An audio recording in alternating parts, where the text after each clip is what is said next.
President Joe Biden আগামী নির্বাচন থেকে সরে দাঁড়িয়ে কমলা হ্যারিসকে সমর্থন দিয়েছেন।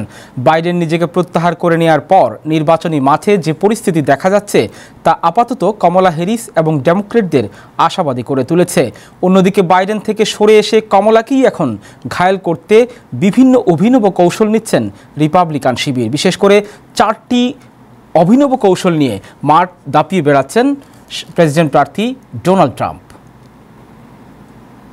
আসন্ন প্রেসিডেন্ট নির্বাচনকে ঘিরে হঠাৎ কমলা হ্যারিসের উত্থানে কিছুটা অপ্রস্তুত হয়ে পড়ে রিপাবলিকান শিবির, যা সামলে ওঠার চেষ্টায় রয়েছে ডোনাল্ড ট্রাম্পের প্রচার দল। এরই মধ্যে নতুন ছক কষে ফেলেছেন তারা। 4টি ইস্যু টার্গেট করে কমলাকে ঘায়েলের পরিকল্পনা করেছে তারা। এক প্রতিবেদনে এমনই খবর দিয়েছে বিবিসি। প্রেসিডেন্ট বাইডেন সরে যাওয়ার পর ডেমোক্রেটিক পার্টি থেকে প্রার্থিতায় এখন পর্যন্ত কমলা হ্যারিসই এগিয়ে।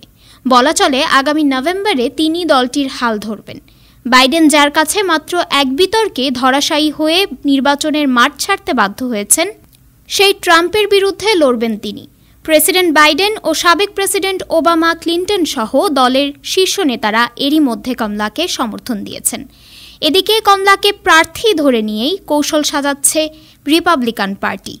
অনমনীয় বাইডেনের হঠাৎ পিছু টানে সামনে চলে আসেন কমলা হ্যারিস, যা কিছুটা অপ্রস্তুত করে দেয় রিপাবলিকানদের। কমলার প্রতি বাড়তে থাকে জনসমর্থনও। তবে ট্রাম্পের প্রচারণা দল তার এই উত্থানকে হানিমুন পিরিয়ড বা ক্ষণস্থায়ী সুসময় হিসেবেই দেখছেন। বিবিসি জানায়, কমলা হ্যারিসকে ঘায়েল করতে 4টি ইস্যুকে টার্গেট করছেন ট্রাম্প। এর মধ্যে রয়েছে কমলাকে কট্টর বামপন্থী ট্যাগ লাগানো। সম্প্রতি এক ভিডিওতে এটি সরাসরি বলেছেন ট্রাম্প। সামনের দিনগুলোতে নানা যুক্তি দিয়ে এটি প্রতিষ্ঠা করতে চাইবেন তিনি।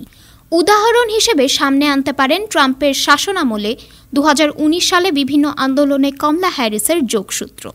সে সময় আইনশৃঙ্খলা বাহিনীর তহবিল কমিয়ে অন্য খাতে ব্যয়ের দাবি জানিয়েছিলেন তিনি।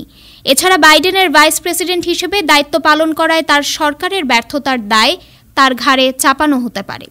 অভিবাসন নীতি, মূল্যস্ফীতি ও গাজা যুদ্ধে ইসরায়েলকে সমর্থন ইস্যুতে জনপ্রিয়তা হারান বাইডেন। বাইডেনের সহকারী হিসেবে এসব ইস্যুতে তাকে নাজেহালের চেষ্টা করবে ট্রাম্প শিবির। আইনজীবী হিসেবে কমলা হ্যারিসের ভূমিকাকেও প্রশ্নবিদ্ধ করার পরিকল্পনা নেওয়া হয়েছে।